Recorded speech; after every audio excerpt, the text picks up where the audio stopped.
교회는 그런 곳인 것 같습니다. 교회가 다른 것 아니라 우리가 서로를 위해서 기도하는 공동체, 서로를 위해 축복하는 공동체인 것 같습니다. 제가 세송교회 처음 왔을 때 제일 인상 깊었던 것 중에 하나가 우리 성도님들 상당수가 반경 1km 안에 사신다는 사실이었습니다. 물론 멀리서 오시는 분들도 계시죠. 진영에서, 진해에서, 또 함안에서 오시는 분들도 있죠. 그렇지만은 또 상당수는 동네에 사셔가지고 요즘도 가끔씩 이제 월요일이나 아니면은 저녁 나절에 제가 유모차 끌고 이제 튀김 사러 가고 있을 때, 이럴 때 길에서 꼭 만나곤 합니다. 그럼 반갑다고 인사하고 그렇게 하는 것이죠. 그렇게 우리가 같이 가족이 되어가고 같이 세워져 가는 것 같습니다. 그게 참 좋은 일입니다. 그래서 건강한 지역교회의 표지가 아닐까 하는 생각합니다. 근데 많은 분들이 교회 근처에 사시다 보니까 이게 재밌는 현상도 발견하게 됩니다. 예배 시간 바로 직전까지 자리가 썰렁해서 오늘은 무슨 일이 있나 이러시는데 찬양하고 묵상기도 드리고 눈을 떠보면 자리가 싹 채워져 있는 것을 보게 되는 것이죠. 언제 모여들었는지 335 그렇게 말씀의 자리로 예배의 자리로 나와서 함께 예배하는 것을 보게 되는 것입니다. 참 그것도 얼마나 감사한지 모르겠습니다. 오늘 우리가 읽은 말씀은 이런 말씀으로 시작합니다. 바리새인과 또 서기관 중 몇이 예루살렘에서 와서 예수께 모여들었다가 그의 제자 중 몇 사람이 부정한 손 곧 씻지 아니한 손으로 떡 먹는 것을 보았더라. 이 1절 말씀에서 제 눈을 끈 것은 모여들었다 하는 이 말씀이었습니다. 이 시나고 이런 말인데요. 회당이라고 할 때 시나고게가 여기서 나왔죠. 이 바리새인들과 서기관들, 이 하나님의 말씀을 잘 아는 그들이 멀리서부터 주님을 향하여, 예수님을 향하여 모여들었다는 것이죠. 말씀을 듣는 자리에 하나님의 아들이 오셔서 말씀하는 그 자리에 모여든 것입니다. 그 중에는 심지어 예루살렘으로부터 며칠 길 걸어서 주님께 나온 사람들도 있었다고 오늘 말씀은 증언하고 있는 것입니다. 그런데 그런 그들의 눈에 보인 것은 무엇이었습니까? 오늘 본문의 바로 앞부분은 이런 말로 마치죠. 배에서 내리니 사람들이 곧 예수신 줄 알고 그 온 지방으로 달려 돌아다니며 예수께서 어디 계시다 말을 듣는 대로 병든 자를 침상째로 메고 나오니 아무데나 예수께서 들어가시는 지방이나 도시나 마을에서 병자를 시장에 두고 예수께 그의 옷가에라도 손을 대게 하시기를 간구하니 손을 대는 자는 다 성함을 얻으니라. 그들 눈앞에 펼쳐진 광경은, 그 예배의 광경은 하나님께서 그 백성을 돌아보시는 광경이었습니다. 주님이 있다는 그 소식을 듣고 온 데서 나온 사람들, 그래서 주님을 만나는 곳이면 어디라도 시장이라도 자리를 펴고 주님을 만지기를 원하는 자들. 근데 그 옷자락을 만진 사람들 다 어떻게 됐다고 이야기합니까? 다 성함을 얻으니라. 주님은 그걸 한 사람도 빼놓지 않으시고 그 옷자락을 만지기를 원한 이들, 주님께 나와서 간구한 이들 만나주시는 분이었다는 것입니다. 하나님은 그런 분이셨다는 것이죠. 그런데 그 같은 예배의 자리에 지금 바리새인과 서기관들이 나와 있습니다. 그런데 이 사람들 본 것 무엇이었습니까? 지금 가난한 자에게 복음이 전파되고 죽은 자가 살아나고 눈먼 자가 눈을 뜨는 그 자리에서, 말씀을 들은 영혼들이 피어나는 그 자리에서, 병든 자들이 나음을 입는 그 자리에서 이 바리새인과 서기관들이 본 것은 무엇이었습니까? 그들은 예수님의 제자 중 몇 사람이 부정한 손, 곧 씻지 아니한 손으로 먹는 것을 본 것입니다. 말씀을 들은 사람들이 기쁨에 가득 차서 하늘로부터 내려오신 떡을 나누며 함께 형제됨을 나누는 자리였습니다. 하나님의 나라가 거기 임한 것처럼 서로 떡을 떼어주는 그 자리입니다. 그런데 이 바리새인과 서기관들이 본 것은 제자 중에 몇 사람이 씻지 않은 손으로 떡을 먹는 그것밖에는 그들이 본 것이 없었던 것입니다. 이 사람들 분명히 예배의 자리에 나왔습니다. 말씀이 육신이 되어서 하나님께서 말씀하시는 그 자리, 하나님께서 친히 그들 가운데 계셔서 그 백성들을 돌아보시는 자리로 나왔습니다. 그 옷자락을 만진 사람은 모두가 나음을 얻었습니다. 그러나 이들에게는 하나님의 말씀이 들리지 않았습니다. 이들은 그 눈앞에 계신 하나님이 보이지 않았습니다. 이들은 그 예배를 드리지 못하고 있었던 것입니다. 이 바리새인과 서기관들은 그 자리에서 예배하는 대신에 주님의 발 앞에 엎드려서 그분의 옷자락이라도 만지기를 간구하는 대신에 물을 뿐이었습니다. 우리 7장 5절 같이 한번 읽어볼까요? 시작.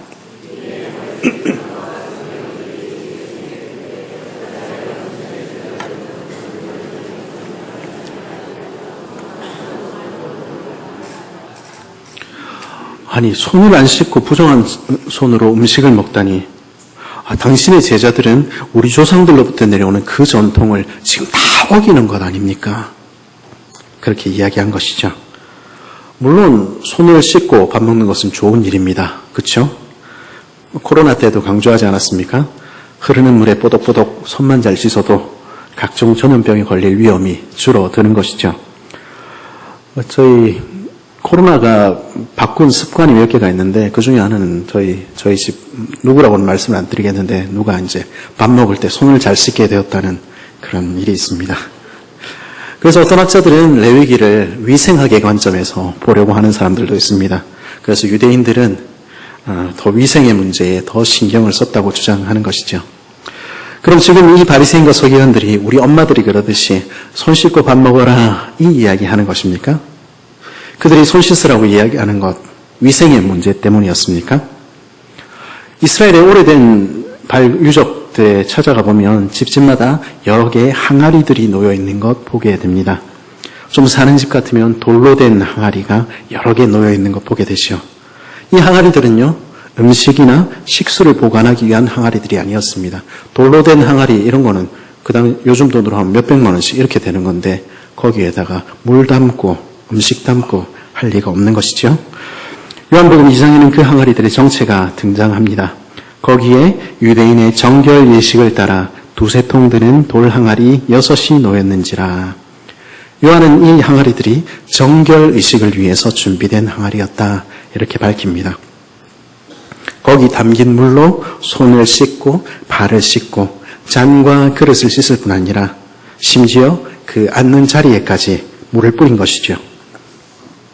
그리고 이렇게 손을 물에 씻음으로써 정결해진다고, 거룩해진다고 생각한 것이었습니다. 장로들의 전통은 정결에 관한 것, 거룩에 관한 것이었던 것입니다. 사실 정결이라는 말은 또는 부정이라는 말은 예배에 관계된 말입니다. 어떻게 하면 하나님께 받아들여지는가 하는 이야기를 하는 것이죠. 언제 하나님께서 우리 예배를 받으시는가? 그리고 언제 하나님께서 우리 예배를 받지 않으시는가? 그게 정결이라는 말의 의미입니다. 오늘 말씀 3절과 4절은 이렇게 말합니다. 바리새인과 모든 유대인들은 장로들의 전통을 지키어 손을 잘 씻지 않고서는 음식을 먹지 아니하며 또 시장에서 돌아와서도 물을 뿌리지 않고서는 먹지 아니하며 그 외에도 여러 가지를 지켜 오는 것이 있으니 잔과 주발과 놋그릇을 씻음이라. 그래서 이 사람들은 그 장로들의 전통이 지시하는 대로 손을 씻을 때 그 잔을 정한 방식으로 씻고 그릇과 놋그릇을 정한 방식으로 씻고 심지어 그들이 기대었는 식탁 의자마저 물을 뿌렸습니다. 그럴 때 우리가 이렇게 경건하게 예배를 드릴 때 우리가 이 규칙들을 이렇게 잘 지킬 때 우리는 예배를 참 잘 드리는 거다. 하나님은 우리 예배를 받으신다. 이렇게 생각한 것이죠. 근데 오늘 우리가 살핀 3, 4절의 말씀에서 눈길을 끄는 것은 시장에서 돌아왔을 때라는 말씀입니다. 특별히 시장에서 돌아왔을 때 손을 씻어야 한다 하는 것이죠. 당시 유대인의 도시는 우리가 유대적인 것뿐만 아니라 그레코 로만적인 것, 소위 말하면 세상적인 것도 혼재된 도시였습니다. 예루살렘 하면은 우리가 성전을 생각합니다만은 거기에는 왕과 총독의 관저도 심지어는 로마의 경기장도 헬라어 문법학교도 그리고 무엇보다도 시장도 거기 있었습니다.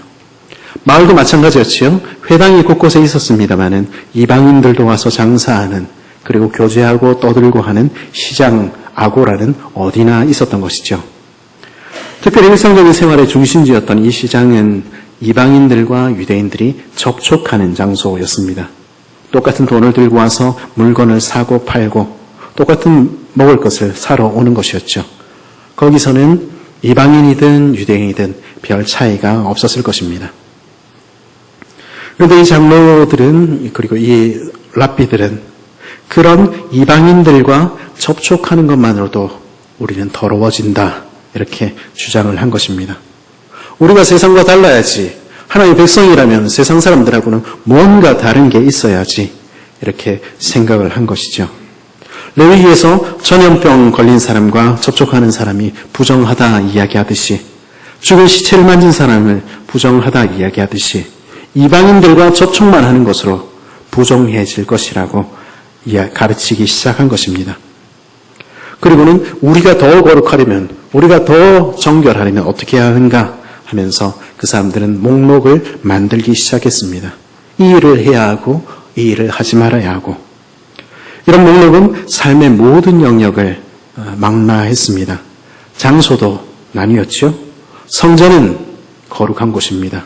이 강단은 거룩한 곳입니다. 요 밑에는 조금 덜 거룩할지 모르겠습니다.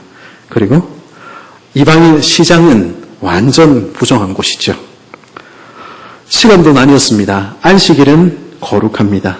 예배 시간은 더 거룩할지 모르겠습니다. 그러나 다른 날들은 부정하게 된 것이죠.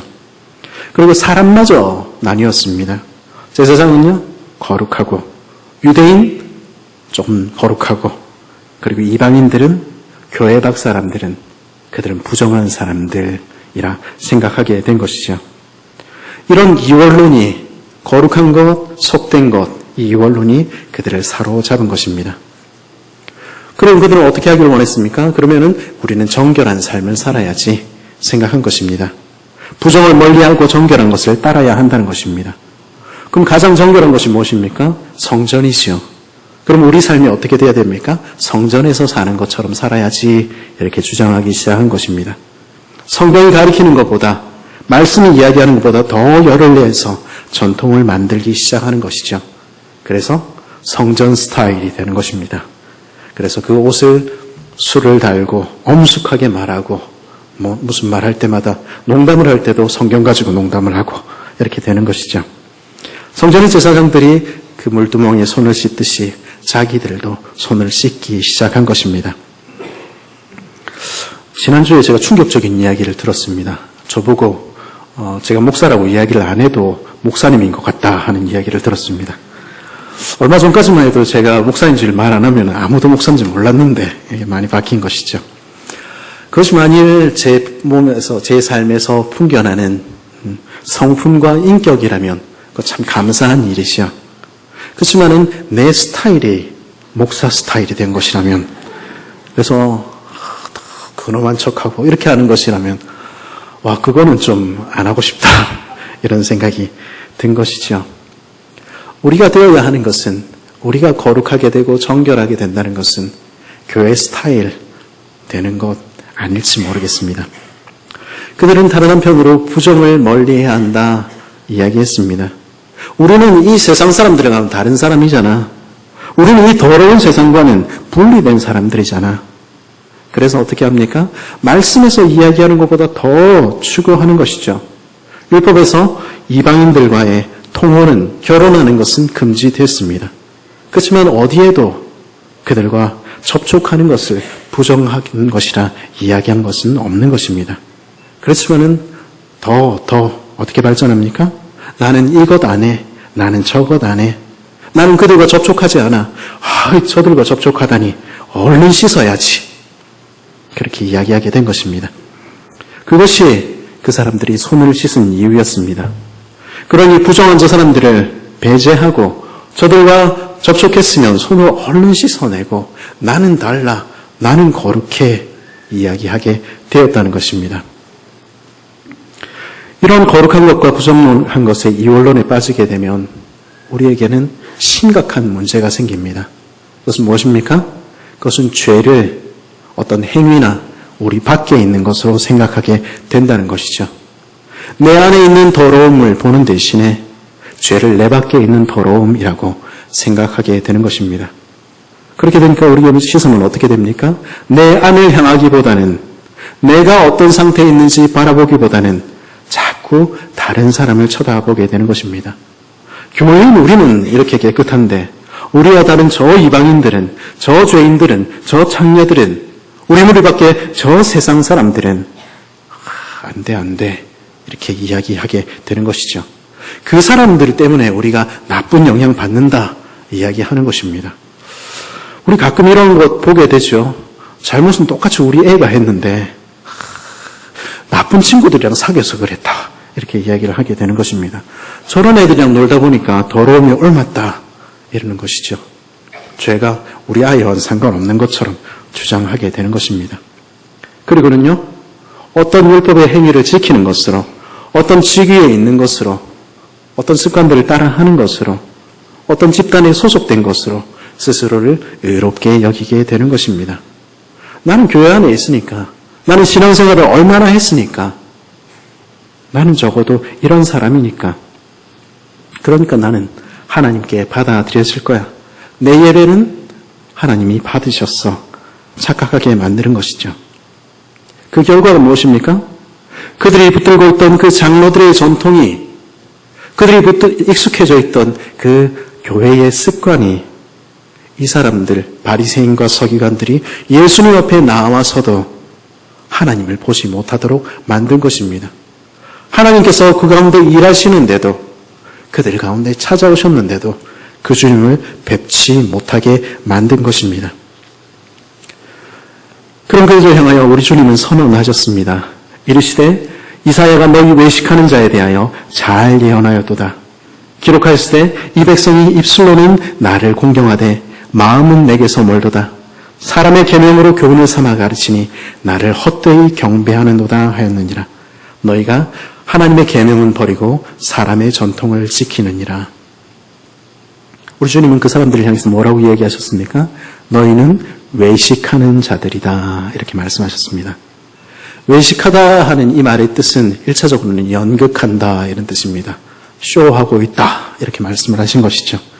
그리고 당대에 이 표현은 언제 또 사용되었냐면 이방인들에게, 이방신들에게 제사할 때 사용됐습니다. 드라마를 꾸미는 것이죠. 너희는 지금 하나님을 섬기는 것 아니라 하나님 섬기는 채 하며 다른 거 섬기고 있다. 주님 말씀하시는 것입니다. 입으로는 늘 하나님 얘기하고 있는데 너희 행동으로는 교회 안에 행동을 하고 있는데 근데 하나님께서 직접 말씀하시는 그 말씀은, 그 계명은 너희가 지키고 있느냐 말씀하시는 것이죠. 예배는 잘하는 것 같은데 그 모습을 보면은 참 정말 저렇게 모범적일 수가 없는데 그러나 그 마음은 하나님을 떠나 있을 수 있는 것이죠.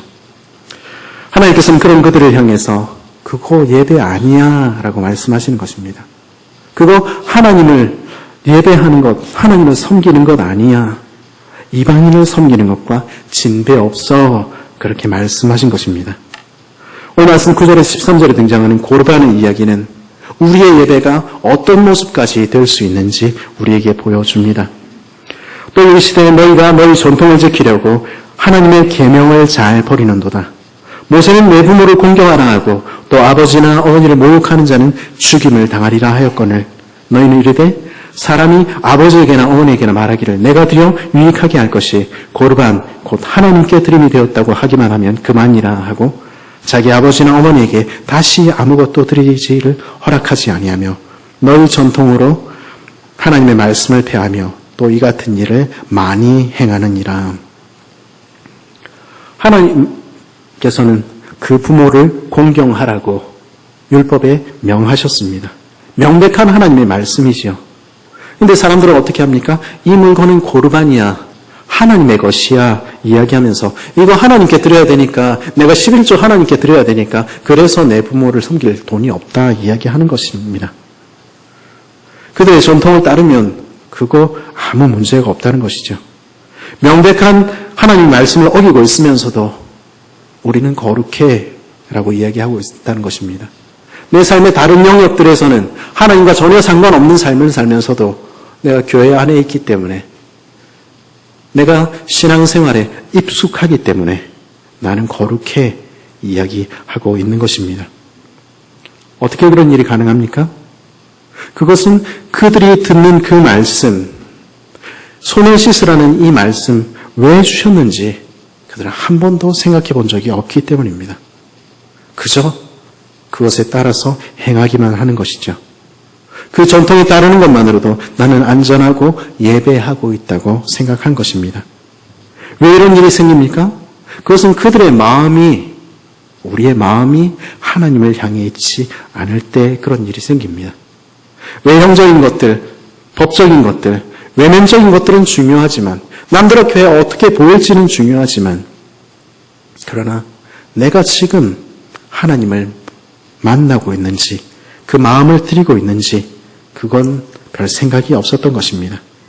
그들의 마음에는 하나님이 계시지 않았고, 그들의 마음은 하나님을 기쁘시게 하려는 소원이 없었던 것입니다. 그러니 그 삶에는 예배가 없었던 것입니다. 마음으로 그들은 하나님을 예배하지 않았습니다.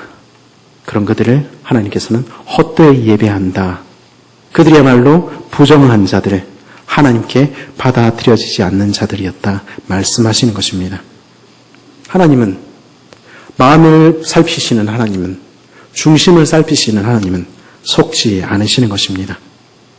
이 땅의 부모도 섬기지 않는 이들이, 당장 주어진 그 말씀조차 따르지 않는 이들이, 그 입으로는 타인을 향해서 그렇게 욕하고 못되게 구는 사람들이 하늘의 하나님을 섬긴다는 거, 그거 아니라는 것이죠.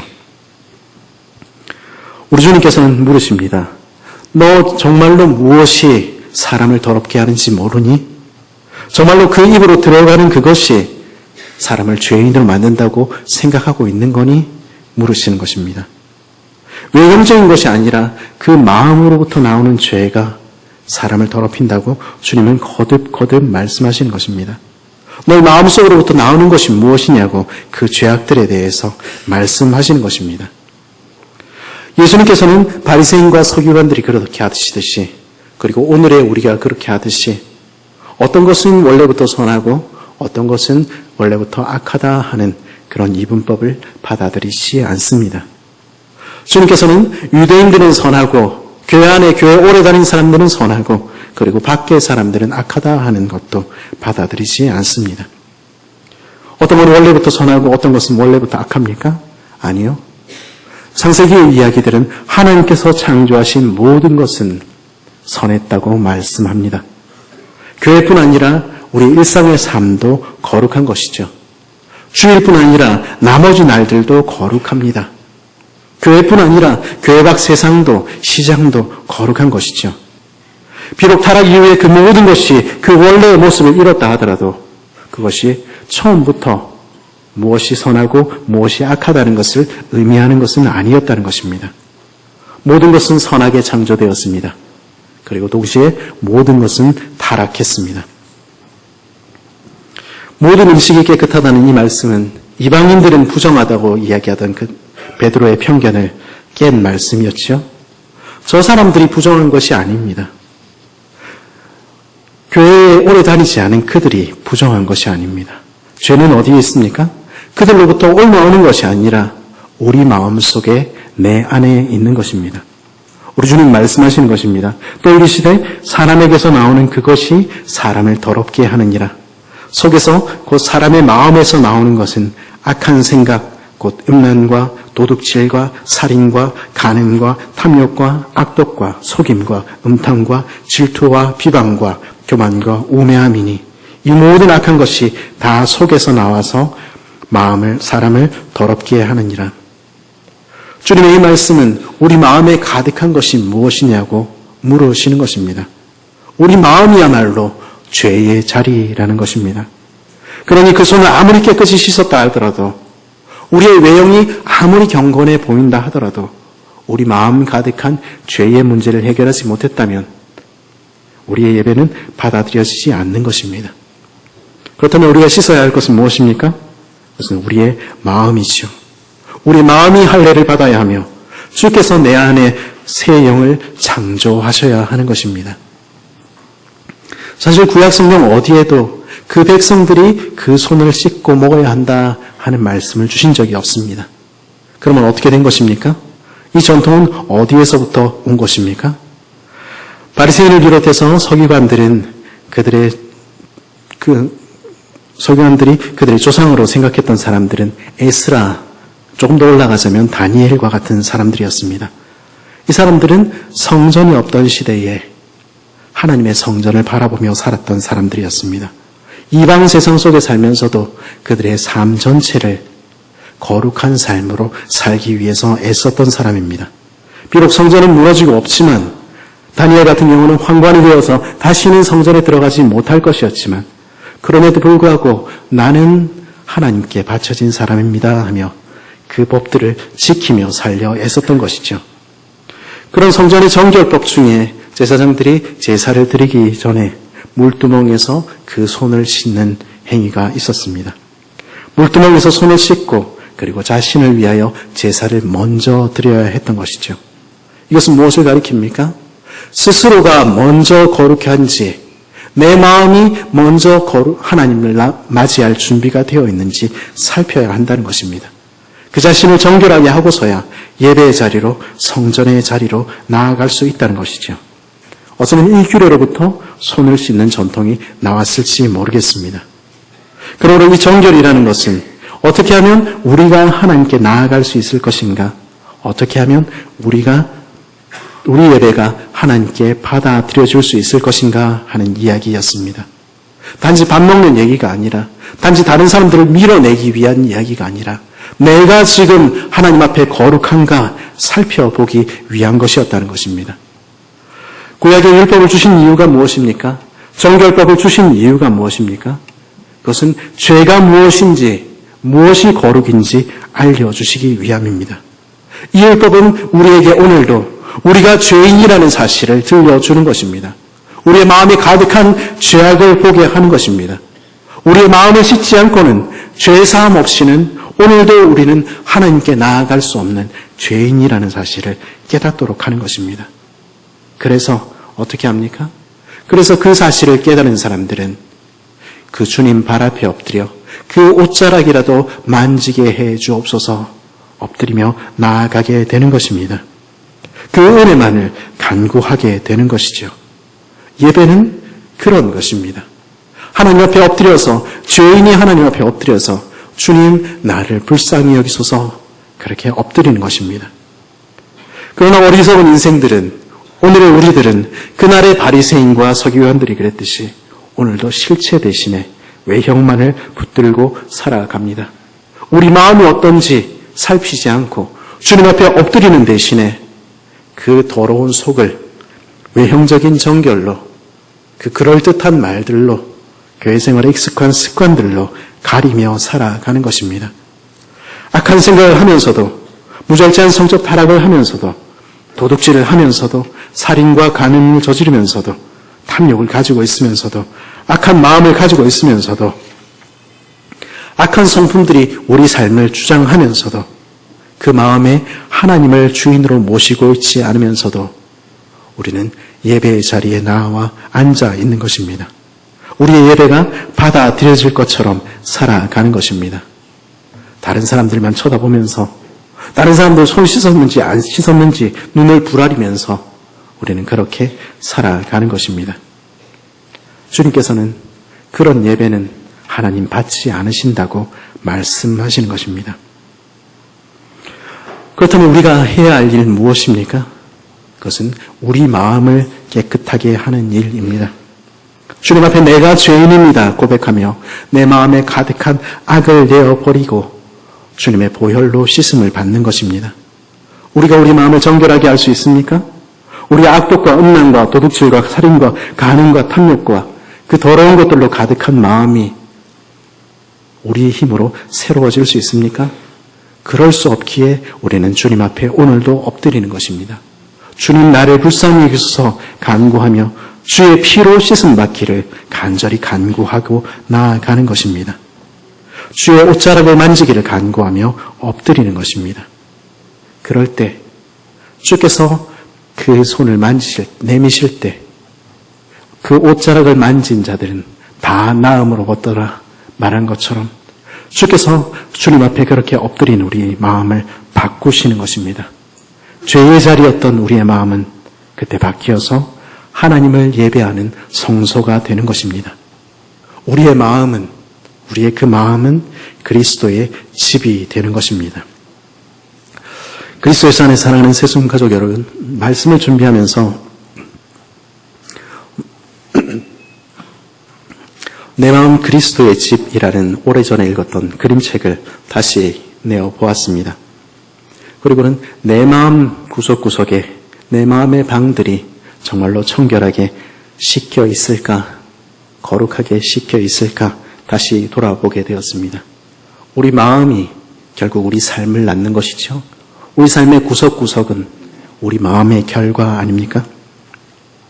여러분의 마음은 어떻습니까? 여러분은 전통을 따르는 거룩한 말투와 습관이 아니라, 형식이 아니라 여러분의 마음은 하나님 앞에 예배하기에 합당한 모습으로 서 있습니까? 거룩하게 씻겨 있습니까? 주님 앞에 엎드려야 하는 것입니다. 주님께 우리의 삶에 내 마음의 주인이 되어주시도록 간구해야 하는 것입니다. 내 마음, 그 더러운 마음, 하나님 우리가 깨끗게 할 수 없사오니 주님이 주인 되어주셔서, 주님이 왕 되어주셔서 내 삶을 새롭게 하여 주옵소서 간구하며 나아가야 하는 것입니다. 내 삶의 모든 영역의 주인이 주님이십니다 고백하며 나아가 보십시오. 그때 주님은 반드시 우리를 깨끗게 하시는 것입니다.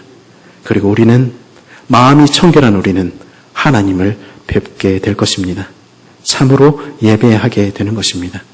그렇게 마음으로부터 예배하는, 주일에 나오는 이 예배 자리가 우리 주님을 만나 뵙는 복된 자리 되는 저와 여러분 되시기를 간절히 바랍니다. 같이 기도하겠습니다.